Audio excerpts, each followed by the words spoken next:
Oh. Hi everyone, it's Mark from YoraHome Tech Support. Just thought we'd just throw a little video together for the mandrill, start to finish, little project. I was down the pub the other day, a potential customer client came up to me and said, "Can you make one of those? Or can you make several of them?" I said, "Yeah, I can have a look at that. Why not?" So I came back to the workshop, and then what we've done is we have taken mandrill base. I have literally taken some MDF and I used the 6550 Pro laser just to cut out some slats, stick them on there with double-sided tape onto the aluminium base. That gives us a spoil board. I've set my right angle level with another piece there, so I know that is set at right angles.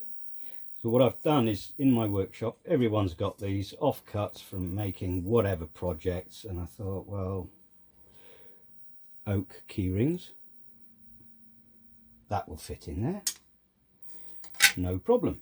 So we need to go into Easel.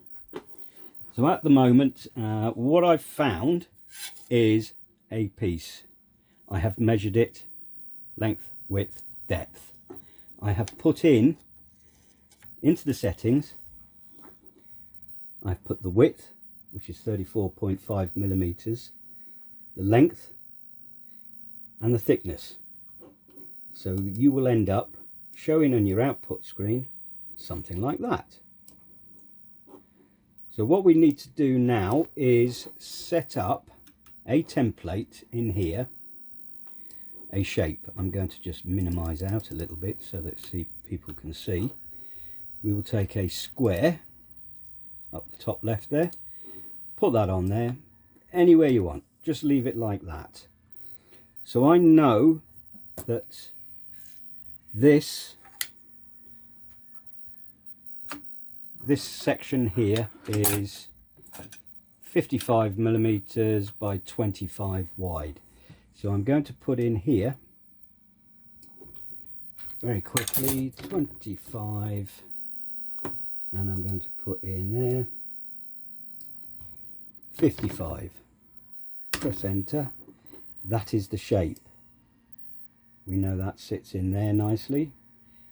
Just bear with me because all will become clear. We now need to go to cut.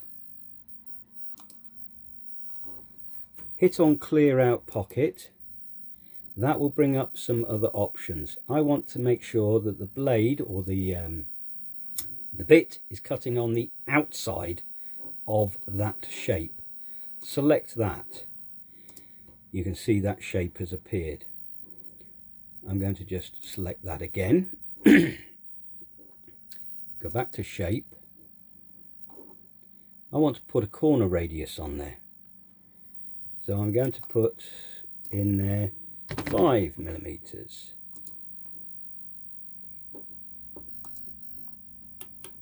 So if we just blow into there, let's put a nice radius on there, sorted. And we need a hole. So if I take and select that, and if I go to edit, center to material, we've got that, as you see on the right, that is set to the center. So because we haven't got an equal width, what we will do is we will produce a center. I'm going to bring that down to about there. I'm going to just blow in a bit. So we need to choose a center point, choose that line there. And I want to create a small hole, circle. I'm going to do that at 4 millimeters. See what I'm doing here? 4 millimeters. I'm going to bring that up. I'm going to place it about there. So that I've just moved it a bit. Let's just place it about there, pull out from there. That will be the hole. Now we know that we want that to be a drill hole, so we will bring the cut depth to the full 4 millimeters. As you can see on the output, we have a full hole there. What we do now is select all, edit. We can either group or combine. I'm going to combine. No, I'm not. Edit, undo, combine, select all, edit, group. So all of that, once I grab that, that will all move together. That won't be a problem. Right, so we go back in, and we want to make sure that this outline cuts right the way through. Selected, cut, but we can't do that because we've grouped everything. So let's go back, edit, ungroup, click on the main shape. We want to make sure we cut right the way through. So as you can see on the output there, we've got cut through. We've also got tabs on here, but I'm going to use double-sided tape, you'll see in later. So I'm going to use one tab. So we come down here, it says use tabs automatically. I'm just going to put one in there, and the beauty of this now is that we can select, you can actually grab that tab, and I'm going to put it in the middle of the cut there, and that will make sure that once we pull that tab out, we've only got one there, be easy to just sand off. So that is the shape that we want. Now we go select, we edit, we group. Then we just bring that down, center it roughly to the material. Then I'm going to select it. I'm going to right click. I'm going to copy. I'm going to edit. I'm going to paste. Put that one about there. Scroll up, edit, paste.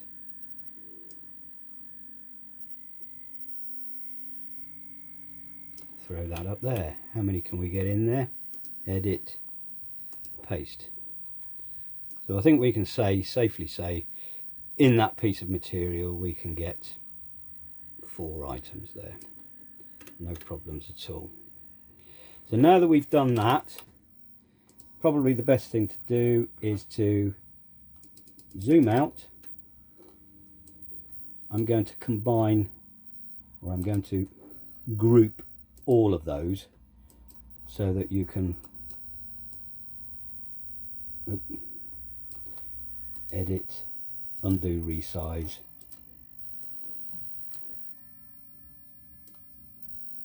You can move that about, and I can just center that if I want to do that visually, or if I'm clever, I've selected all of those, edit, scroll down, center to material. That will put that whole design into the center of the work piece as such. So next we go over to the bit. I have selected a 1/16. I don't think I've got a 1/16. I think it's a 1/8. I do have Pro, but I'm just going to put the standard upcut. I'm going to say it's a 1/8. My assistant will come round and we will see here we have out of the Essentials, YoraHome Essentials bits. I think that is a milling bit, I'm not sure, an upcut, I don't know what it is, but I know it works. So with that, place everything in there, and then we need to position, set up the settings. So we go back to the screen, we've set the bit. Now what we need to do is cut settings, go to manual. Now I have a feeling, this is from experience, I can run at 1500. I hear you all say, ooh. What I'm setting at is 180 plunge rate. And I'm going to do that at 0.5. I probably, because it is I will speed it up. I'll leave that at 0.5. You can go 0.3, but I'll leave that at 0.5. The speed rate, we'll come back to that. We'll keep it as an offset. There's no special workings on this at all. So that is the cut settings I've set for manual. I've manually done it, not the automated.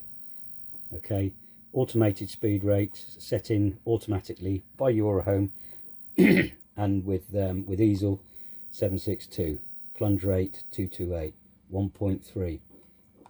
I'm doing manual. I've upped that, I brought that down, and I brought that down. So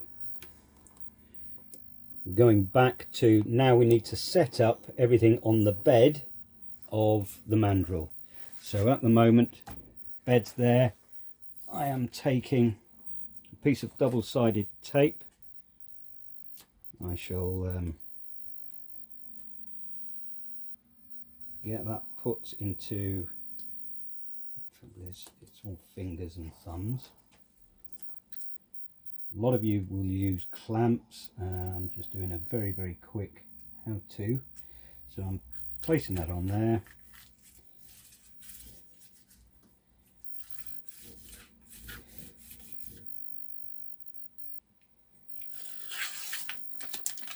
Pull that off there. Leave that here. Then I'm going to take that. I'm going to offer it up there. Stick that down, slightly out of position, push that in a bit, but that is not moving. Okay, so now we're going to make sure we're connecting up. We're going to turn the machine on.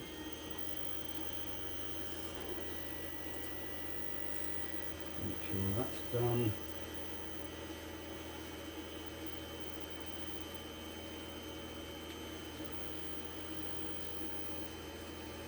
Okay, you can see on the screen we have a green. If you do not have this with green, everything's set up, but oh, it's all going a bit wrong. Okay, I've just pulled out the USB cable. Okay, plug the USB cable back in. It should go green. I'm not going to home anything because I'm not going to overcomplicate. I know the machine has already been set up in the past. So what I am going to do is, because we've had that mishap, we have unlock. And I'm just going to test things very quickly. Up, yeah, that works. Down, yes. That way, that way, that way. So I know a certain distance needs to become, I need this bit over to about here, and that base to move that way. I'm going to set this on 10mm at a time. And then my assistant, I'm going to squeeze that the wrong way. That way my assistant will come out and she will show you the bed move. So a few taps. So I'm aiming for the bit to come over here. I'm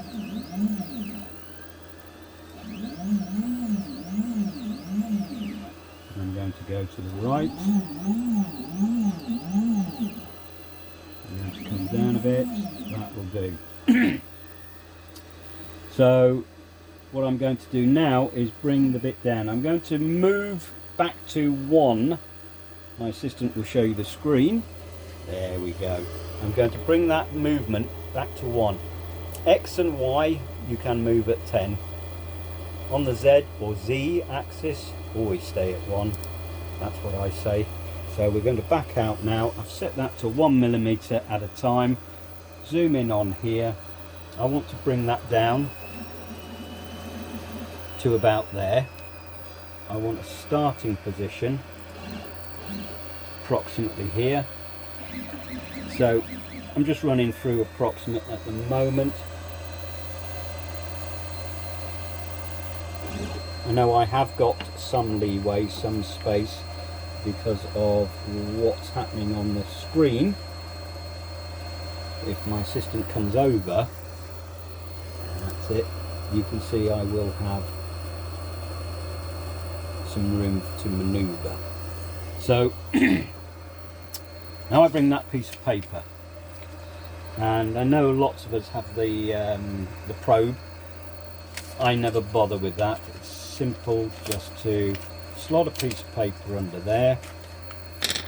So that's what I'm going to do, and then I move it, and what I do is I jog down a millimetre at a time. That's not grabbing yet. That is just grabbing there now. Up 1, down 1. Then we have set a starting point, which I'm confident it will work. So we are going to now pan over to the screen.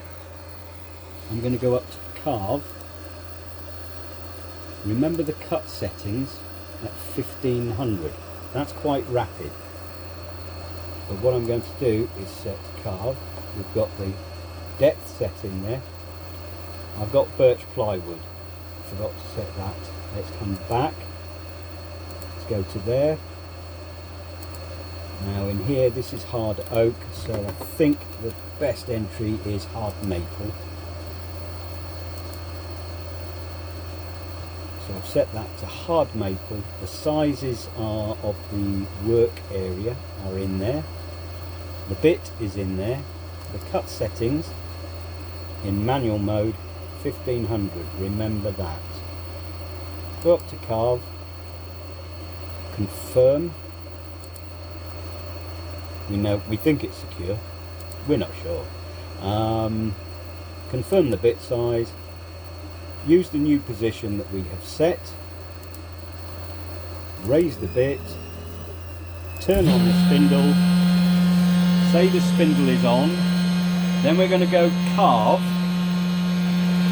Zoom back in. And what we want to do for the moment is bring that speed down.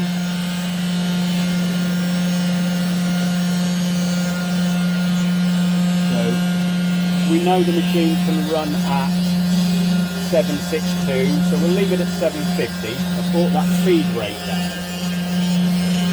Now that's starting its first drill. So that will start the drill hold, then it's moving. If we're confident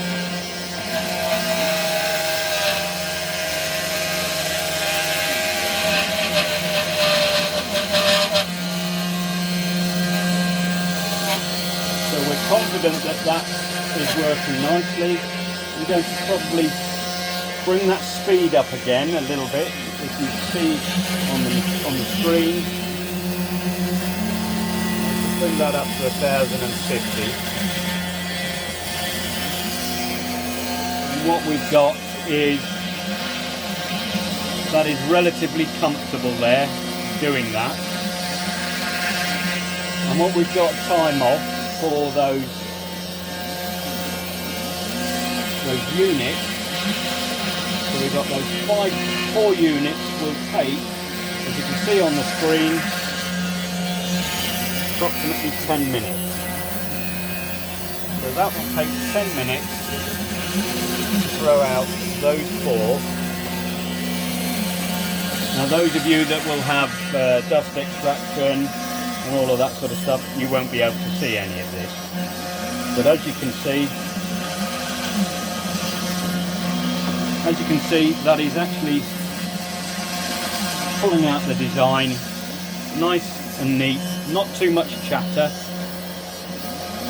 It's now working around here for that tab, and we've only left 1 tab in there, so I can leave that machine to do those 4 and go and do something else. Hope this helps. I will show you the end result when it finishes. Okay, so we're back at it here. As you can see, we're doing a relatively good job.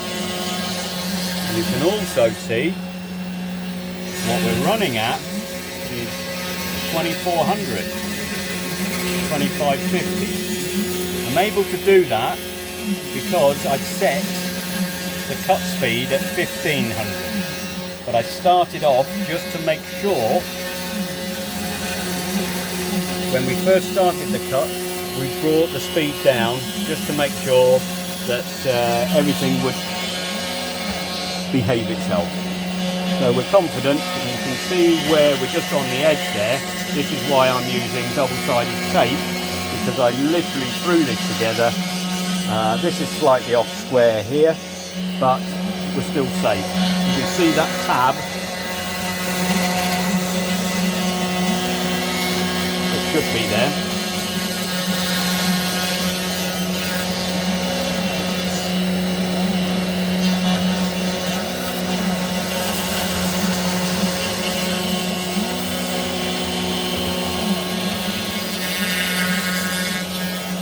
So that is an easy way of showing what the mandrill can do, or indeed the 3018. The 3018 can work on the same basis, and then of course the silverback. That's now returning to its start point.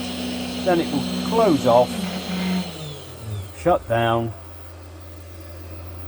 carve complete, job done. So that shows you the mandrill. That shows you how easy it is to set up. The main thing is to remember setting up within Easel and messing about and playing with that. Any issues with any of your equipment, then put a call into YoraHome or email support@yorahome.com. Mandrills are available, especially I do know in the UK the mandrill is available, and it's at £700. Cracking little machine. Make little things like that on a jig with a template. Easy to use software, easy to put together. Have a look on Etsy or any other websites. What do key rings sell for that size? Have a think about it. It's easy.